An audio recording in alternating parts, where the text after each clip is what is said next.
اور خاص طور پر جیسی سحری ہم کھاتے ہیں، پہلے پکوڑے، اتو سموسے، اتو جلیبیاں، اتو کوئی کباب، کوئی پیس، اتو کوئی 7 اپ، ایس والی روح افزادی تباہی پھرنی، اور پھر پڑے ہوتے ہیں ہن ترابیاں کے میں پڑھی ہے تو بندیاں طرح کھاتے آپ پہ ہی پڑھ سکنا ہے، کھایا ہی ویشیوں کی طرح۔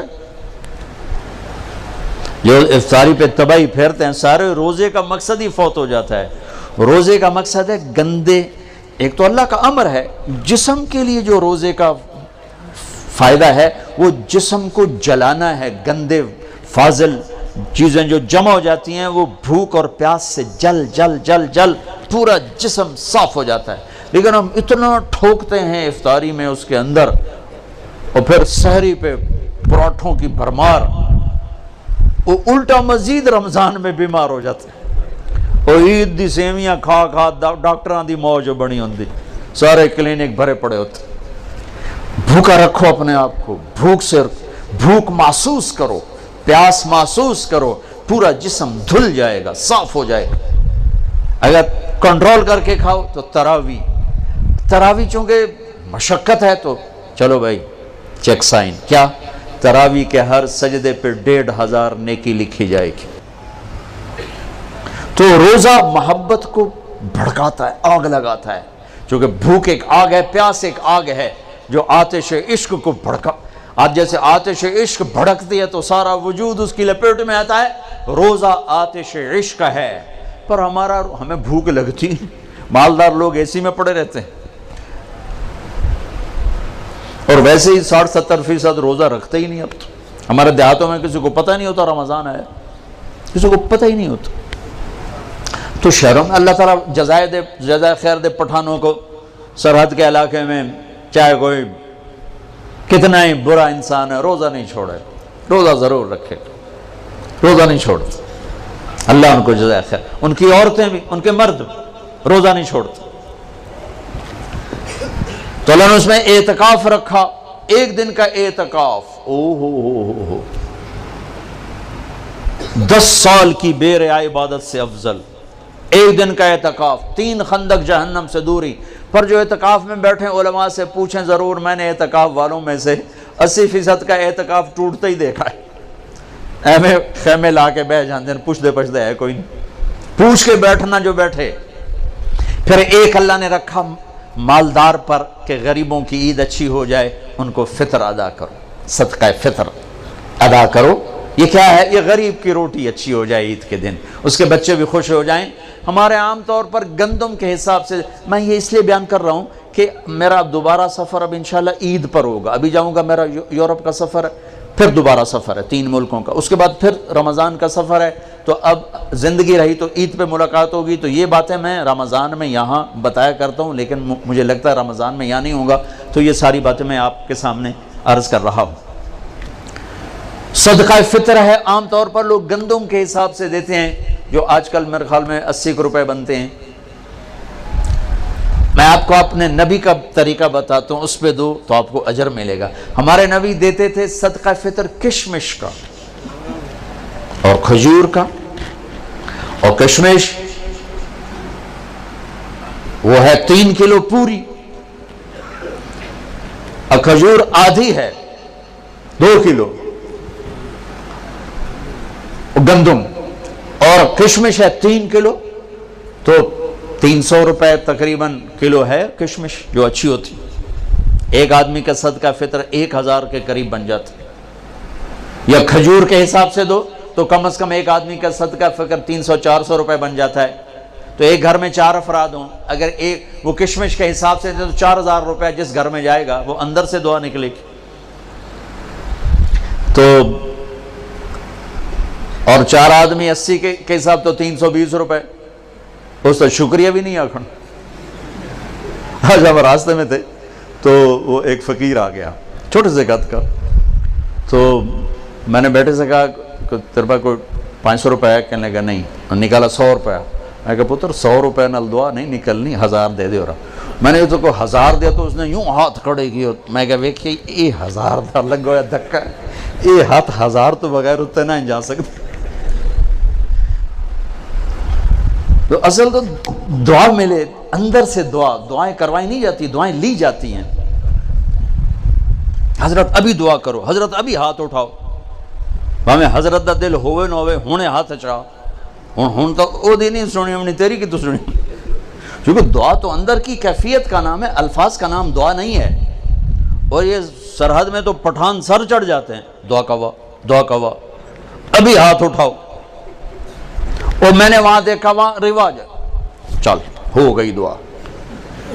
جو اللہ سے مذاق ہے، دعا تو فریاد کو کہتے، فریاد فریاد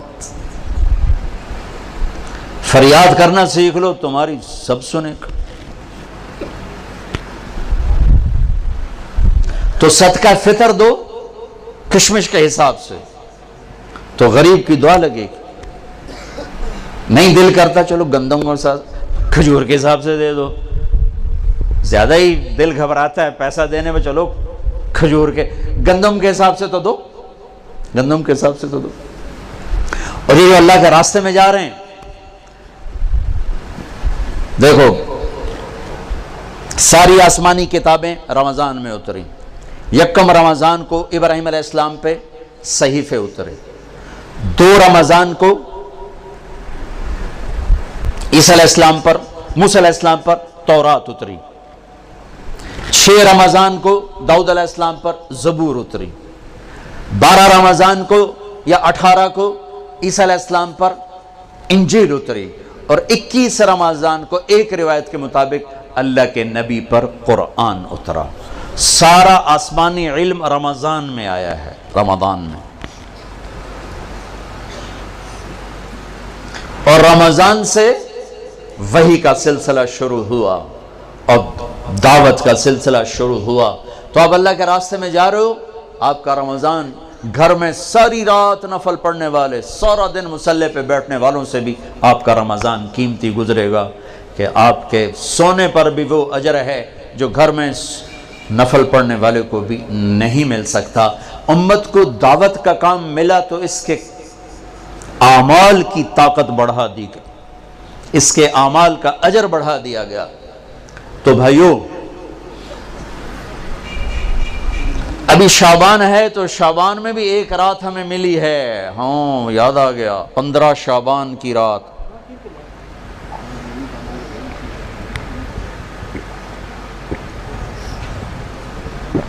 ہمارے نبی شعبان میں روزے بہت رکھتے تھے.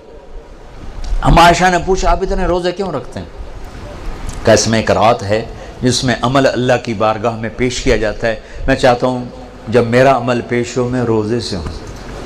15 شعبان کی رات جس دن اعلان ہوتا ہے، آئے ہوئے ہوئے، ویسے تو اللہ کو سب کچھ لکھا ہوا ہے، لیکن فرشتوں میں اعلان 15 شعبان کو ہوتا ہے، یہ ہوگا، یہ ہوگا، یہ مر جائیں گے.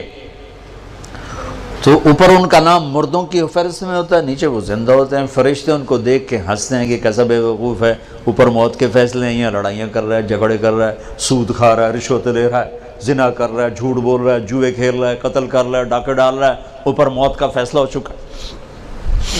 تو ایک 15 شعبان کی رات اس کا آپ روزہ رکھتے تھے. اس کے لیے کوئی مخصوص عبادت کو نہیں. ہمارے پنجاب میں، ہمارے پاکستان میں بہت عجیب و غریب، لیکن بہرحال جو بھی عبادت کرو جتنی کرو ٹھیک ہے، لیکن کوئی مخصوص عبادت اللہ کے نبی کی طرف سے منقول کوئی نہیں. رات ضرور ہے، اور اس رات بھی میرے نبی نے فرمایا اللہ 15 شعبان کی رات اپنے بندوں پہ نظر دوڑاتا ہے. 2 کے سوا سب کے لیے معافی کا اعلان کرتا ہے، ایک مشرک اور ایک کینہ پالنے والا، جو میں پہلے بیان کر چکا ہوں. ایک مشرک اور ایک کینہ پالنے والا، یعنی کسی کو نقصان پہنچانے کے منصوبے بنانے والا، کہ ان 2 کے علاوہ اللہ تعالیٰ باقی سب کو معاف کرتا ہے. اور اللہ کہنا اللہم بارک لنا فی رجب و شعبان، یا اللہ ہمارے رجب اور شعبان میں برکت عطا فرما، وبلغنا الی رمضان، اور رمضان ہمیں نصیب فرما. یہ اللہ کا نبی دعائیں مانگنا شروع فرمایا دیا کرتے تھے. تو میرے بھائیو، یہ ہمارے بچے جا رہے ہیں اللہ کے راستے میں. 2 دن کے بعد آپ بھی ان کے ساتھ نکلنے کا نظام بنا لو. تو جو بھائی ان کے ساتھ جانے کے لیے تیار ہیں وہ ذرا کھڑے ہو کے دیدار تو کرو. کون تیار ہے ان کے ساتھ جانے کے لیے بھائی؟ جس علاقے سے بھی آئے ہیں، جہاں سے بھی آئے ہو ذرا کھڑے ہو کے دیدار کرا دو. نام نہیں لکھیں گے، ٹائم زیادہ ہو گیا ہے. دیدار کرا دو بھائی. ہمارے ابھی طلبہ نے جانا بھی ہے انشاءاللہ. محنت نام نہ لکھو، بس اللہ نے ان کے نام لکھ لیے ہیں. ہم نے خالی دیدار کرنا تھا، اتنی تشکیل کافی ہے. ماشاءاللہ ماشاءاللہ. تشریف رکھیں بھائی.